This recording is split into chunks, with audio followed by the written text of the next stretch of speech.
জাহান্নামের আগুনে জ্বলতে জ্বলতে যখন চামড়াগুলো গোশতগুলো ঝলসে যাবে, রব্বুল আলামিন নতুন করে চামড়ার গোশত গায়ের মধ্যে ফিট করে দিবে। ওই চামড়া গোশত আবার ঝলসাবে, আবার ফিট। আযাবটার মজা যেন ভালো করে টের পায়।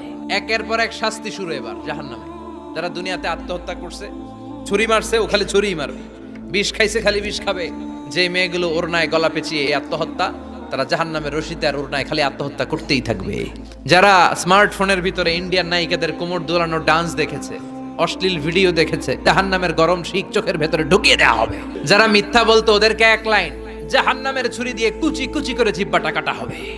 অন্যের জমি মেরে খেয়েছে এরকম ডাকাই তাছাড়া নাই, 7 জমিন ওর কাঁধে তুলে দেওয়া হবে। এবার ঘাড়ে কর। গিবত করে চগল খড়ি আছে না নাই? তাদেরকে আল্লাহ জাহান্নামের তামা দিয়ে নখ বানায় দিবে, আগুন ঝরবে ওটা থেকে। নিজেরা নিজের গালের গোশত আর বুকের গোশত টেনে কুড়ে কুড়ে খাবে। ওদের ব্যথার চিৎকারে পুরো জাহান্নামটা থারথার করে কাঁপবে। যারা যাকাত দেয় নাই,